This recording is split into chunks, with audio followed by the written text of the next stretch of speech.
bueno, está... ¿Mandé? Monterrey Colegio 3. Monterrey Colegio 3. Sí, por favor. Me quedé pensando con esta lámina sobre la laparotomía. Yo creo que es magnífico, pero pensando también en el genocidio al que nos enfrentamos en salud a lo largo y ancho de estos por lo menos últimos 30 años, genocidio en diferentes sentidos, ¿no? Porque fue una guerra fratricida que nos trajo Calderón, el calderonato, los panistas, pero fue también un genocidio con nuestros pacientes, con nuestros familiares, que no tuvieron acceso al derecho humano fundamental, que es el derecho a la salud. Entonces, a lo mejor hubiera también sido quedado ad hoc una lámina, una diapositiva de una toracotomía, ¿no? Buscándoles a ver si tenían corazón estos malditos. O siendo neurocirujano, me hubiera gustado también una craneotomía, porque no tenían cerebro, ¿no? Así es. El chiste es que hay que abrirlos y hay que extirpar este cáncer que nos han heredado estos malditos y que han matado a mucha gente, ¿no? A mí me da mucho gusto que haya gente tan joven ahorita con nosotros, porque yo estoy seguro que ustedes van a captar que esto es un momento histórico. Los que estamos viejos lo sabemos, pero ustedes cáptenlo. Están viviendo un momento histórico, un momento de cambio, un momento en donde se puede trascender y donde hay una oportunidad, muchísimas gracias, una oportunidad de oro que no tuvimos a lo largo de nuestra existencia como médicos, desde estudiantes, y que ahorita ustedes pueden gozar. Ahorita es el momento en que, incluso si no están de acuerdo y quieren manifestarse, hacer un meeting, no va a peligrar su vida, porque la vida de algunos de nosotros ha estado en jaque por quejarnos, por ser elementos incómodos. O sea, hasta la vida misma se tenía uno que jugar para poder llegar a esto. De hecho, alguna vez estuvimos en la Caravana del Sur, ahí con gente cuyos nombres terminaron en el piso, en este monumento, no sé qué sea, de la Estela de Luz, ¿no? En esa Caravana de Luz, les puedo decir que de 15, 20 personas que estábamos ahí alrededor de su servidor, al menos la mitad ya no existen, están desaparecidos. O sea, eso fue lo que costó tener esto. Entonces hay que apreciarlo, hay que valorarlo. Por otra parte,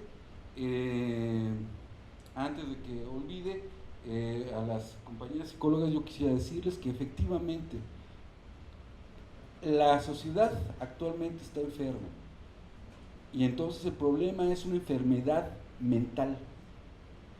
Y es una enfermedad mental porque el niño quiere ser como su padre, proxeneta, ¿sí? O quiere ser como su padre, narco, ¿verdad? O tiene traumas que son traumas propios de veteranos de guerra. ¿Por qué? Pues porque mataron al primo, porque mataron al tío, porque mataron a su papá, porque está desaparecido, porque tuvo que ser migrante forzado. Y si yo tengo un problema de ese tipo, lo que menos me va a interesar es lavarme las manos. Y entonces, si no tenemos una salud mental apropiada, entonces no vamos a poder generar los programas y las promociones de salud. Promoción es política, prevención es la acción. Entonces, la salud mental tiene que ser la vanguardia, para mí, de cualquier programa o proyecto de atención primaria a la salud en la actualidad. Si no tenemos una salud mental apropiada, todo está perdido. El problema es que cuando revisamos, la salud mental es lo que menos les interesa a las autoridades. Eso es increíble. El único hospital psiquiátrico infantil que existe en la Ciudad de México estuvo a punto de ser borrado de la faz de la tierra. Los hospitales psiquiátricos privados también están cerrando. ha dejado de ser un buen negocio. Luego, yo no estoy de acuerdo, está la locura de meter la legalización de la marihuana y hasta de la amapola y de otras drogas. Si no tenemos psicólogos, no tenemos psiquiatras, sabemos que los programas de rehabilitación de drogadicción son muchas veces inútiles. Entonces, ¿qué vamos a hacer? ¿Vamos a enfermar más a nuestra juventud? Estamos viendo que la legalización de la marihuana en los estados de Estados Unidos, en donde esto se ha hecho, ha aumentado el problema.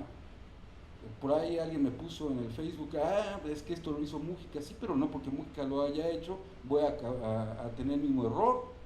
La guerra del narco en Uruguay está más que vigente ahorita, ¿no?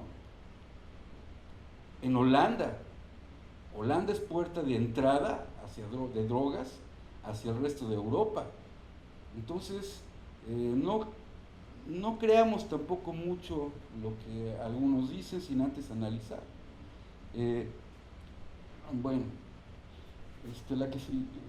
aquí le doy, ¿verdad? Muy bien.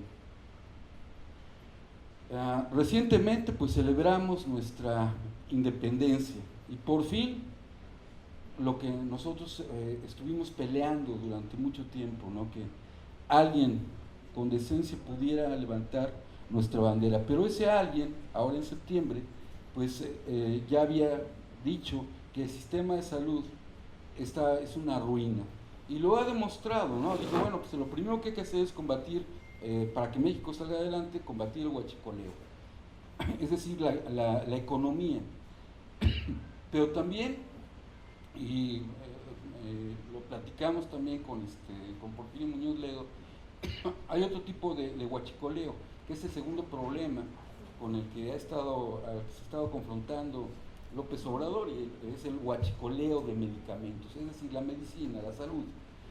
Pero yo creo que no está del todo bien entendido.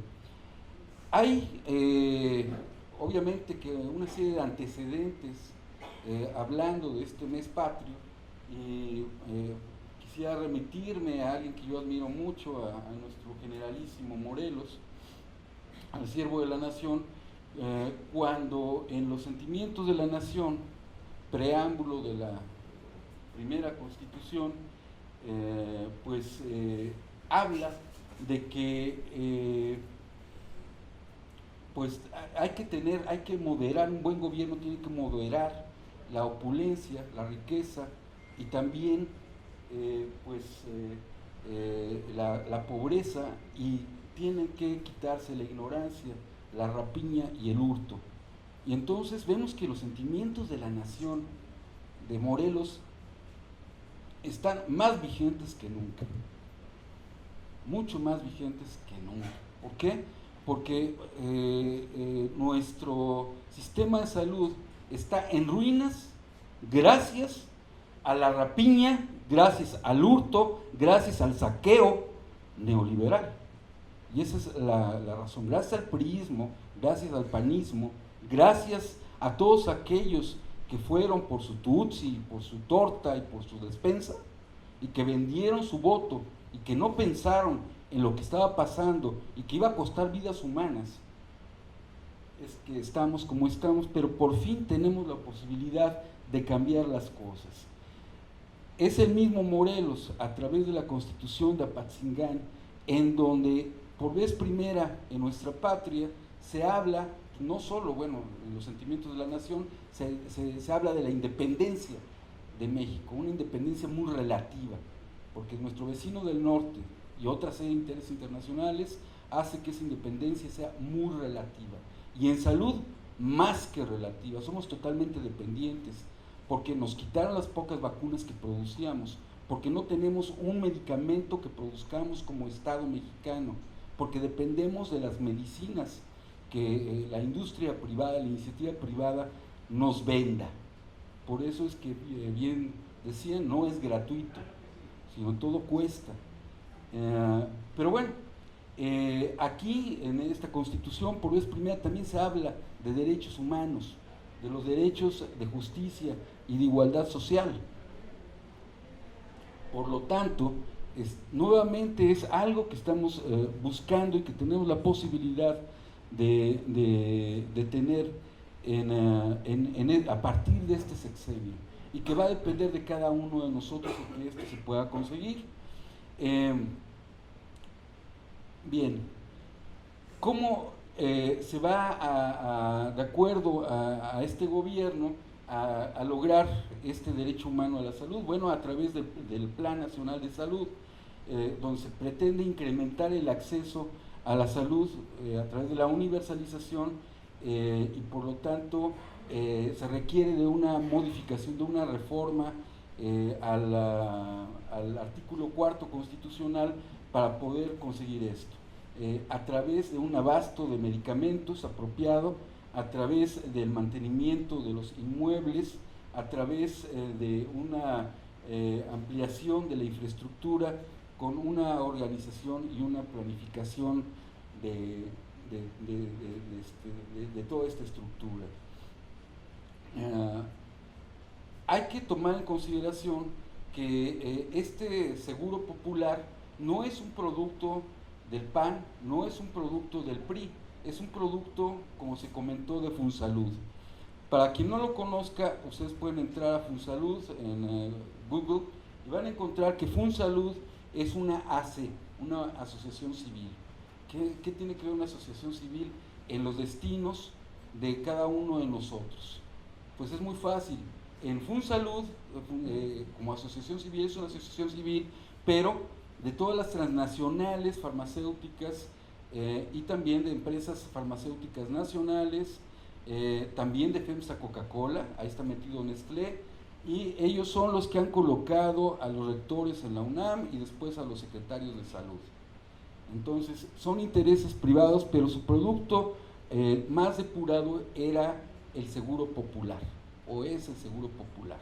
Y a través de este seguro popular se pretendía la privatización del sector salud. Entonces, si no se para a través de todas esas manifestaciones que ya habló, de las que habló el doctor Lustrián, entonces ahorita nuestro problema de salud sería mucho más grave y estaríamos trabajando para intereses privados.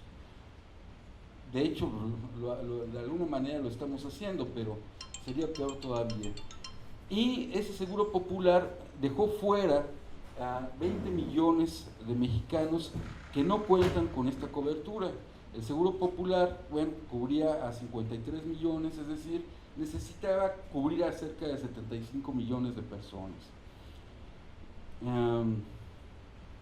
Y bueno, la idea es dirigir estos esfuerzos hacia una gratuidad a las personas que están más vulnerables.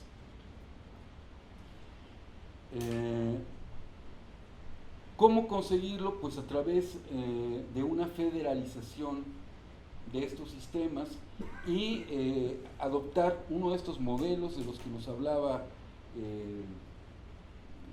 uno de los ponentes previos, un modelo de atención primaria de salud integral con una reorganización de la regularización sanitaria, fortaleciendo también la industria farmacéutica y la investigación.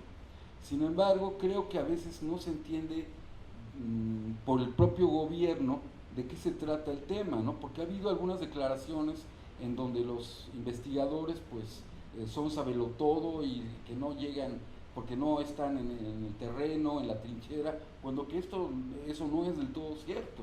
Y si queremos fortalecer la investigación, entonces no podemos reducir las inversiones y los recursos para la misma, y tampoco habría que estar pegándole a cada rato a la industria farmacéutica nacional, sino realmente fortalecerla.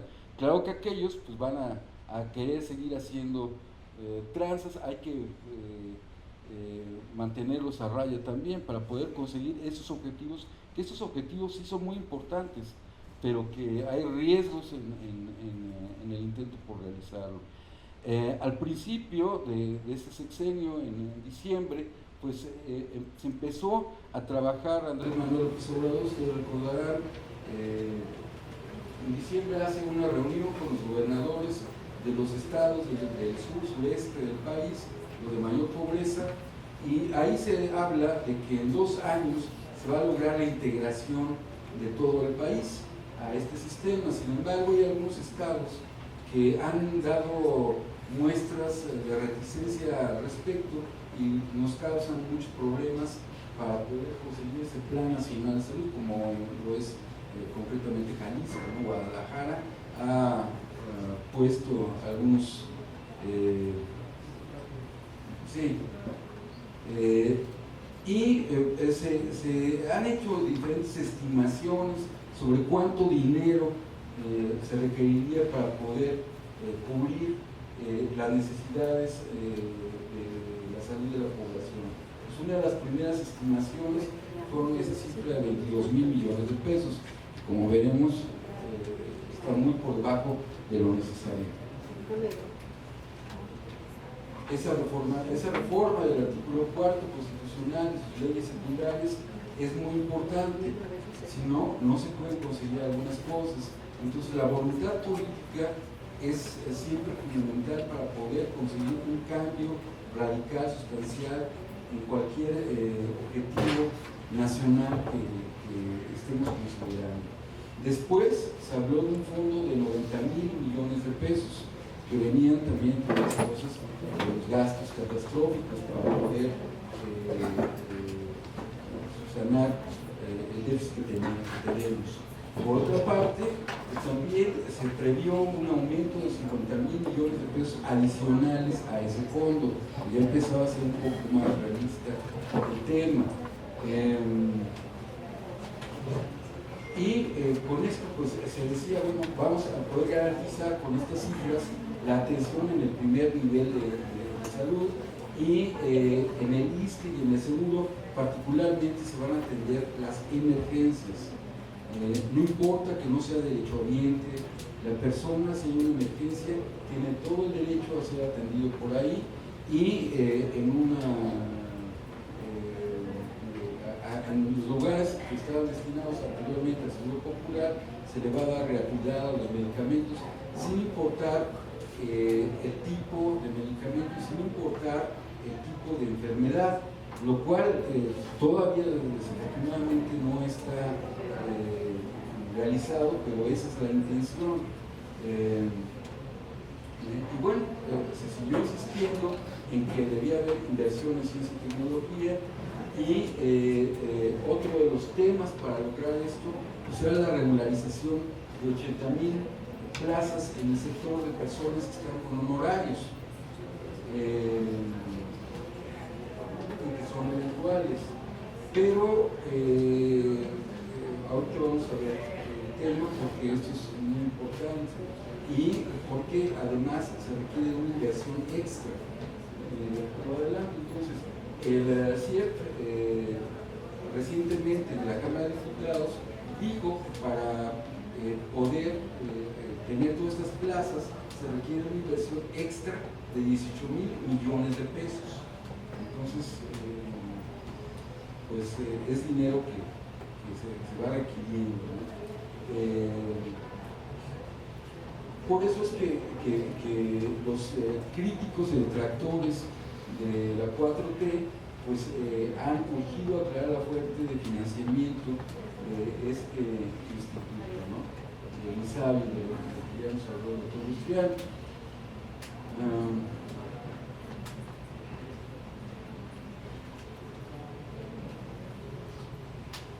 Aquí vemos, de acuerdo a la OMS, cómo está constituido nuestro sistema de salud, la infraestructura humana del sistema de salud y cuál es nuestro déficit. Ahorita lo vamos a analizar más detenidamente, pero para 2015 la cobertura de médicos en México era de los 2.2 por cada 1,000 habitantes y de enfermería de 2.6, incluidos el sector privado, y el mínimo establecido por la OCDE es de 3.9, 3.4 y 9 respectivamente. Entonces es verdad, el déficit de enfermería es con mucho mayor que el de los médicos, aunque también tenemos un déficit de médicos importante. Además de que tenemos un sistema de salud que se ha caracterizado por su fragmentación, por su discriminación, por una coordinación bastante limitada para recaudar ingresos adicionales y hay una notable pues, irregularidad en la distribución de todos los recursos, ¿no? Eso para reforzar lo que también anteriormente se ha comentado, la esperanza de vida al nacer pues es por mucho mayor en algunos lugares como Canadá, como Australia, como Japón, como algunos países nórdicos. Estados Unidos no es para nada un modelo que podamos o que al cual aspirar, que podríamos aspirar a seguir por muchas razones, entre otras porque no nos va a proporcionar una calidad de vida ni una expectativa de vida como lo pueden hacer algunos otros modelos, ¿no?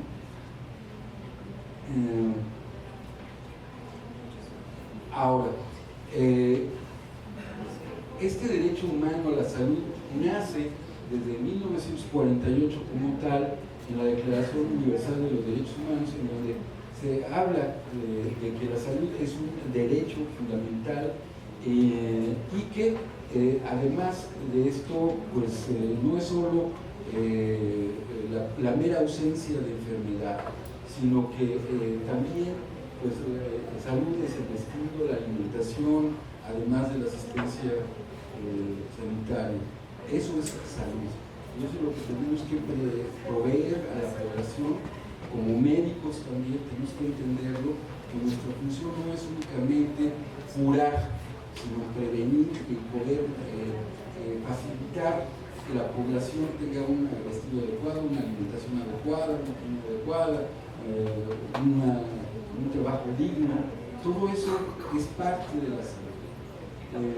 Luego, otro antecedente importante es la Declaración de Alma Ata, ¿verdad? De 1978, que es una conferencia internacional sobre atención primaria a la salud. Esto es muy importante porque por vez primera se reúnen diferentes países en el mundo para hablar de cómo podemos evitar que una persona enferme de tal manera que tenga que ser llevada a un hospital de tercer nivel. Y entonces, bueno, se dan una serie de medidas importantes para poder tener esta atención primaria de la salud. Entonces es un evento histórico que reúne a 134 países. Los puntos más importantes y de los cuales también se nutre la idea de ese plan nacional que tenemos en México de salud, porque tiene que llenar también expectativas internacionales, y estas son unas de esas expectativas internacionales que ha sido porque México ha signado, ha rubricado estos convenios. Entonces a eso tiene que aspirar también nuestro país, a poder cumplir sus compromisos internacionales. Pues la salud es un estado de completo bienestar físico, mental y social, y es un derecho humano fundamental. México está de acuerdo con eso. La desigualdad existente en la salud de las personas es inaceptable. Entonces, por eso es que teóricamente la 4T tiene que ayudar, porque tiene una idea de mayor justicia social que los partidos políticos previos.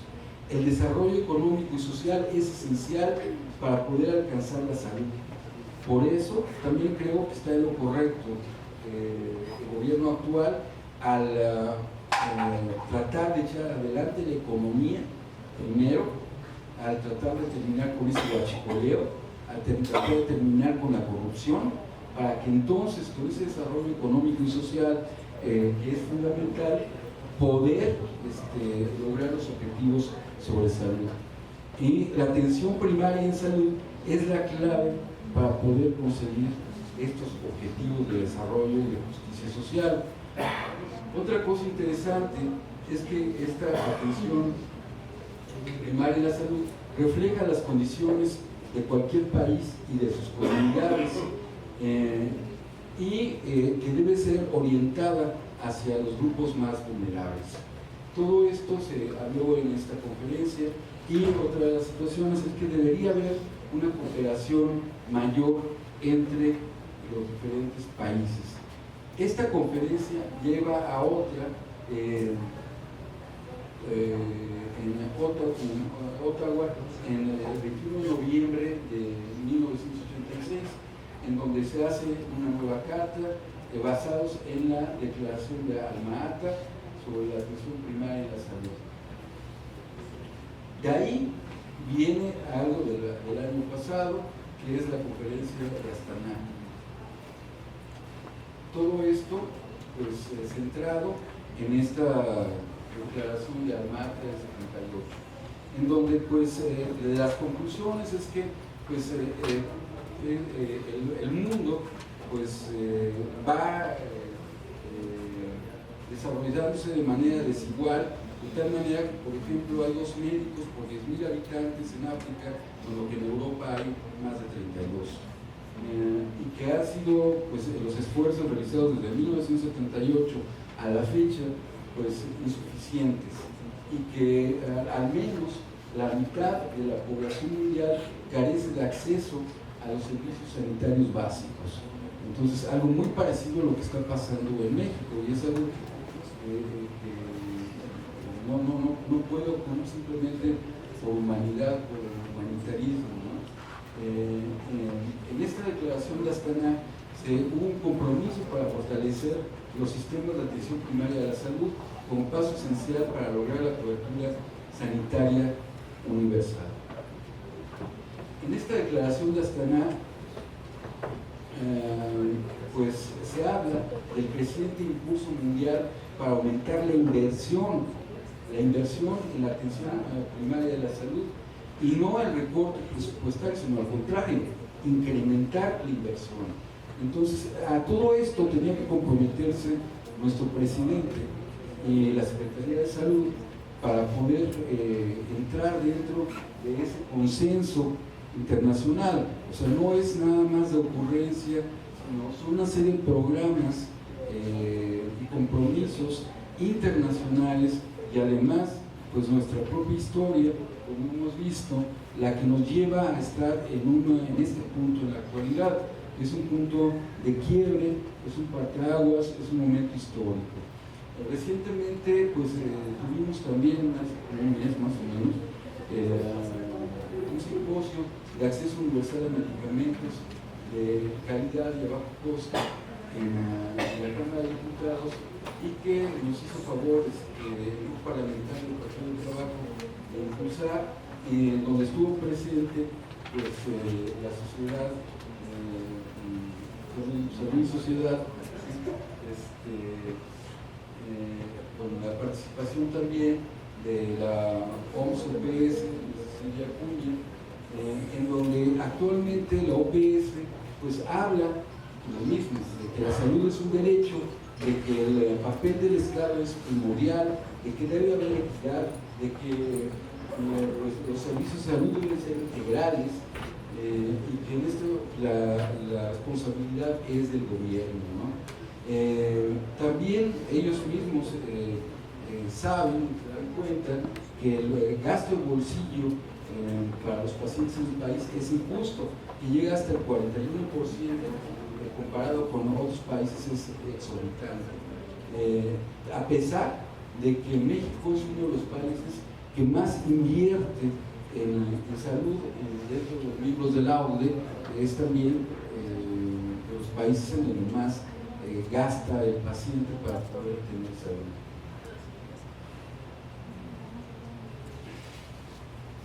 Así es como encuentra Andrés Manuel el país como uno de los más corruptos del mundo. Por eso es la importancia de eliminar la corrupción, incluso en el sector salud, donde sabemos que la corrupción es muy alta y debemos terminar si queremos hacer algo. Es a veces una de mis frustraciones, porque veo con tristeza que a la fecha tenemos todavía la herencia en altos puestos del sector salud a gente que fue impuesta por Peña Nieto, por Narro, que tienen relaciones de antaño con el PAN o con el PRI, y que, pues, han sido los responsables del saqueo, de la desviación de recursos en salud, pero ahí siguen puestos. es donde uno no se explica por qué todavía no se sustituye, ¿no?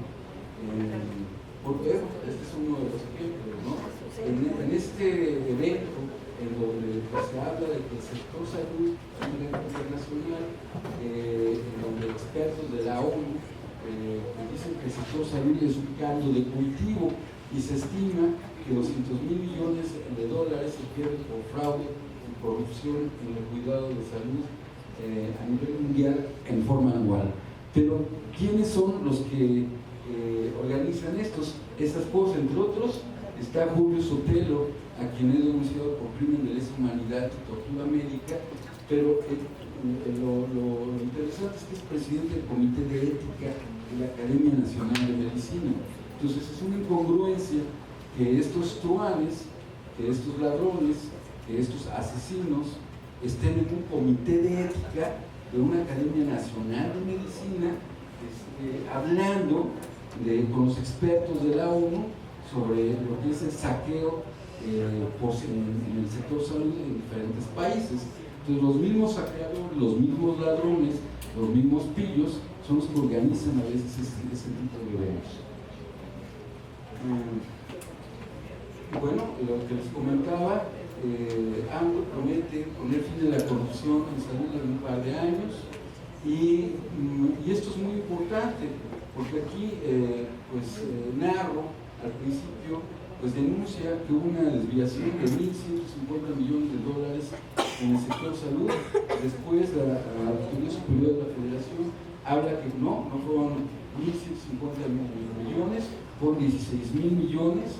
Y después otros grupos, otro ONG, habla de que sumando 36.000 en una serie de estados, más 50.000 en otra serie de estados, ya nos dio una desviación del Seguro Popular de más de 80.000, 90.000 millones de pesos en un periodo de 2012 a 2016, en 4 años. 90.000 millones de pesos, nada más del Seguro Popular. Entonces, a ese grado de corrupción está. Esto no estamos contando los sobreprecios en medicamentos, en el seguro, en el ISSSTE y en muchos otros lugares. Es lo que hemos denominado como el cártel de la bata blanca. Entonces, este cártel de la bata blanca es lo que tenemos que quitar antes que nada como estrategia para poder tener un sistema de salud apropiado.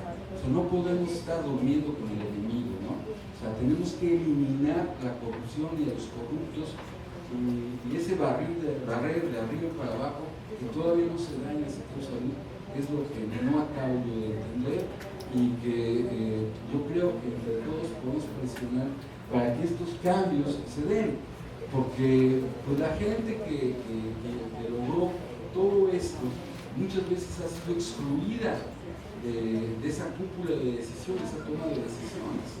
Entonces, eso no es justo. Hay mucha gente que ha quedado fuera de esa posibilidad y que tiene toda la posibilidad, toda la capacidad, toda la experiencia para aportar. Uno de los puntos en el manifiesto de Monterrey fue que se requiere un incremento en el PIB para salud. Y es cierto, del 3 por 3.1% debemos pasar al 9% para poder estar dentro del rubro de los países a los cuales quiere aspirar como modelos de salud Andrés Manuel, ¿no? Ahorita lo vamos a ver.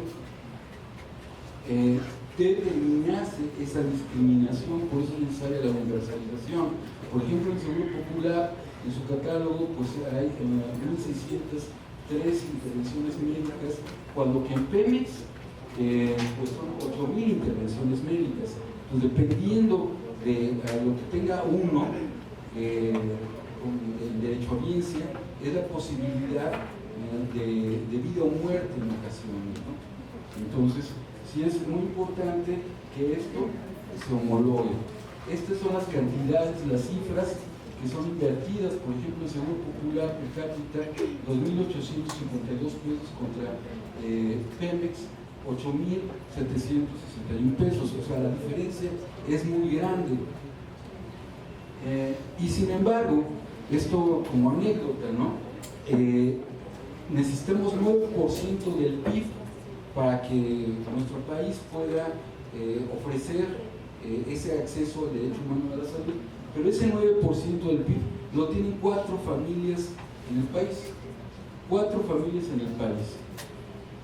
Uno de estas personas era dependiente en la mercería de su familia, otro heredó una pequeña empresa constructora, el tercero fue gerente de una sucursal bancaria, el último vendía televisiones y neveras.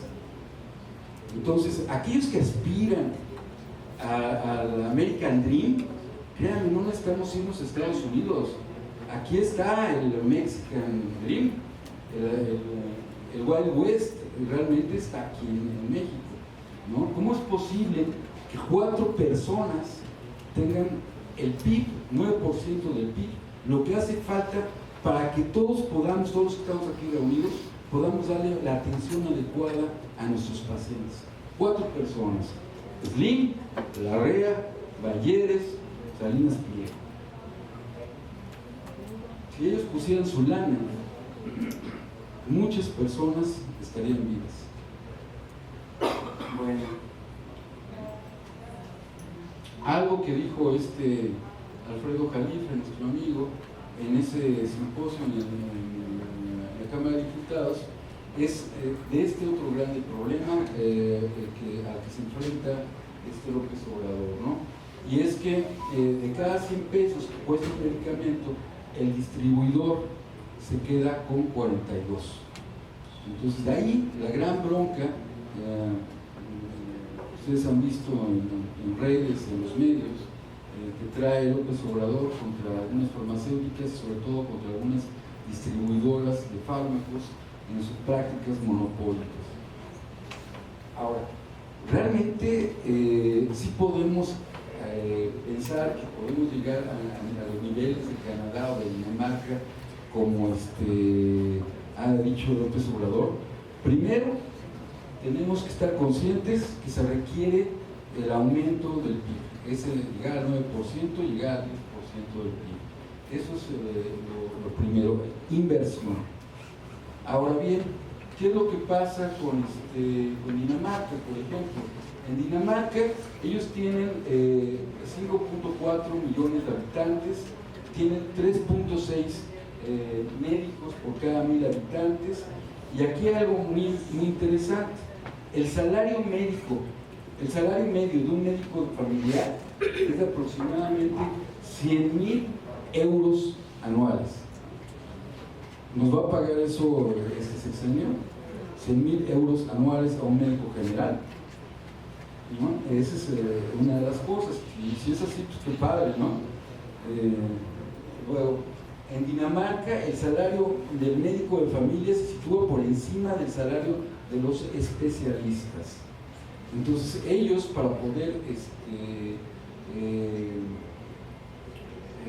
garantizar que el médico familiar atienda a las necesidades más básicas de la población, les paga más a estos médicos generales que a sus especialistas. Parece que algo parecido quiere hacer López Obrador, subiendo los salarios de los médicos generales que se queden en unidades rurales, ¿no? Entonces, eso es lo que, digamos que la parte más parecida. Pero, obviamente que estos salarios son altísimos.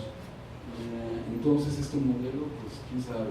Y por otro lado, la población es de 5.4 millones, además de que nuestras diferencias culturales son muy diferentes. En Canadá son un poquito menos de médicos, 2.48 médicos por cada 1,000 habitantes, pero este número ha aumentado 11.5% entre 2013 y 2017, y esto ha hecho que se mejore la esperanza de vida. Es decir, la posibilidad de Canadá y México también hay diferencias sustanciales. En cuanto a las camas de hospital, el país que más tiene es Mónaco, en donde tiene 13.8 camas por cada 1,000 habitantes. Dinamarca tiene 3.5, Canadá 2.7, México probablemente menos de 1%, pero bueno, actualmente se dice que tenemos 1.5%. Ahora que vino la idea del Instituto Nacional de Salud para el Bienestar, hubo un parlamento abierto en la Cámara de Diputados, en donde fue muy extraño para nosotros porque fueron invitados personajes como Chertorivsky, el secretario de Salud como Córdoba Villalobos. ¿Qué diablos hacían estos periodistas, estos panistas invitados? Porque además eso de parlamento abierto, pues no me dejarás mentir, Alfredo, de parlamento abierto no es cierto. O sea, yo no sé a quién de ese partido político, me refiero lamentablemente a Morena, pues se le ocurrió decir que iba a ser parlamento abierto, porque fue mentira. Tratamos de participar, pues nos los impidieron. ¿Y cómo es posible que los pianistas y panistas, entonces esta gente corrupta, tuvo voz y voto ahí? No sé, pero la situación es que la gente que estamos interesados, los grupos que estamos interesados en participar, teóricamente nos aceptaron algún trabajo, alguna ponencia, pero fuimos excluidos cuando se hablaba de un parlamento abierto. Y eso del parlamento abierto, pues, la verdad es que fue muy manipulado, ¿no? Y la queja que tenemos nosotros no es única. O sea, todos aquellos que queremos apoyar a López Obrador y a la 4T, en general fuimos excluidos, ¿verdad? Muy raro.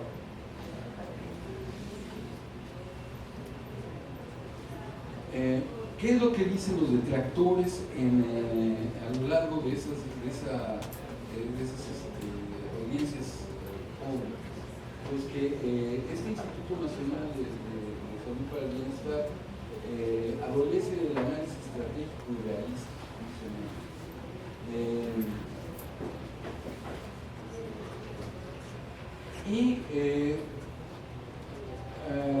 Ante esta situación, hubo una reunión también recientemente en la Cámara de Diputados, en donde estuvo presente el Centro de Investigaciones Económicas y Presupuestarias, en donde dijo que el INSABI costaría un 3.2% extra del PIB.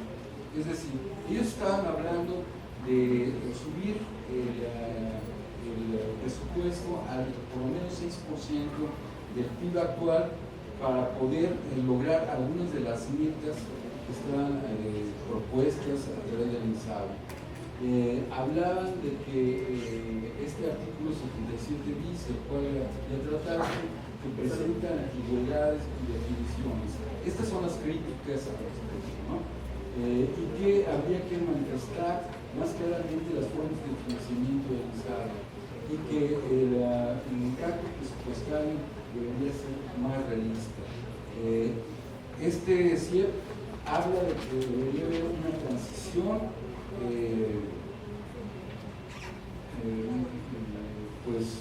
más realista para poder lograr éxito con el INSABI, con reformas a los subsistemas ligados al trabajo formal, incluyendo a los dos grandes institutos nacionales de salud, o sea, al INSS y al ISSSTE, que se necesita también una integración de todos estos subsistemas, y para ello hay que homologar costos y calidad en los servicios.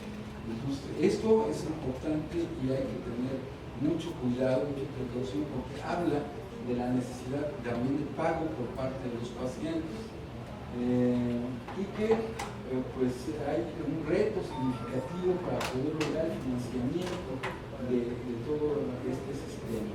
Ellos hablan de que se requieren más de 700 mil millones de pesos para echar a andar el INSABI, 700 mil millones de pesos, que no se acerca a lo que hasta ahorita ha autorizado López Obrador para poder echar a andar el tema.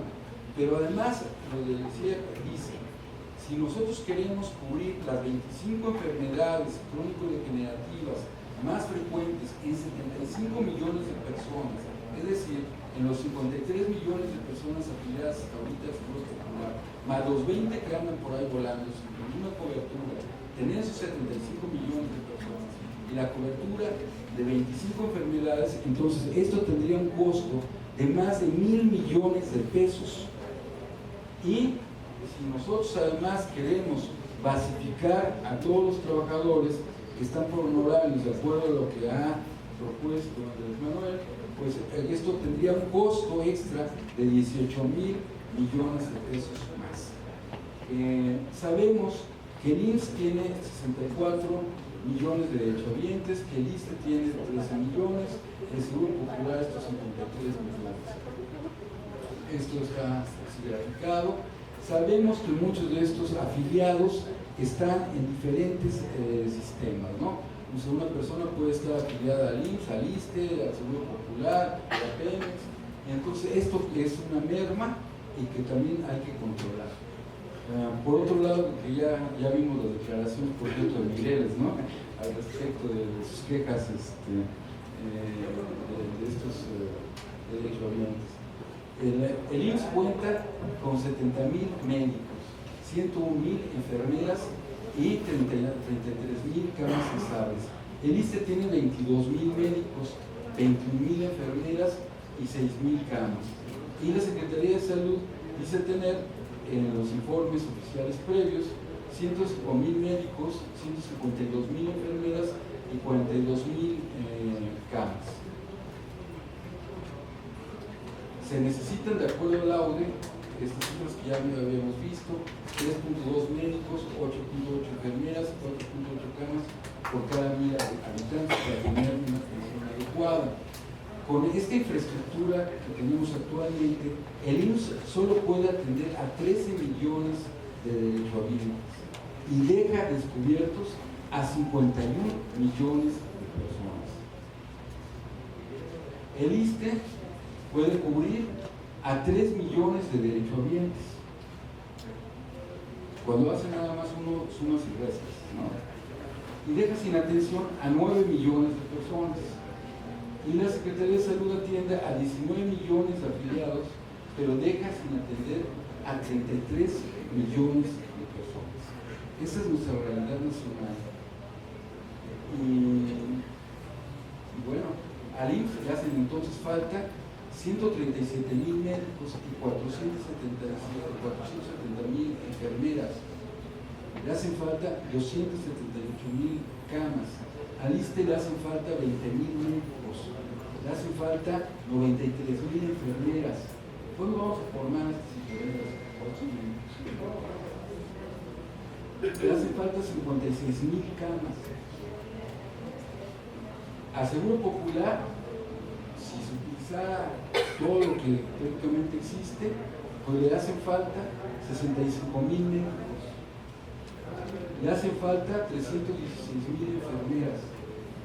Le hacen falta 214,000 camas para estar dentro de los estándares internacionales. Por eso es que nos dejaron en la ruina con estas carencias. Pero pues necesitamos trabajadoras sociales, necesitamos psicólogos, necesitamos químicos, necesitamos enfermeras, médicos bien formados, no formados en universidades patito. Y entonces el tener todo esto, ¿cuántos años nos va a llevar? Son muchos años de formación, muchos años de esfuerzo. Es pues lo que quisiera yo compartirles y decirles nada más que pues no podemos desperdiciar este espacio, no podemos desperdiciar esta oportunidad que es histórica y que lo primero que tenemos que hacer es tener un diagnóstico y con toda nuestra fuerza, con toda nuestra capacidad, con toda nuestra conciencia, pues tenemos que trabajar para mejorar primero nosotros mismos y después a nuestra comunidad y a la Secretaría de Salud y a los sistemas de salud. Muchas gracias.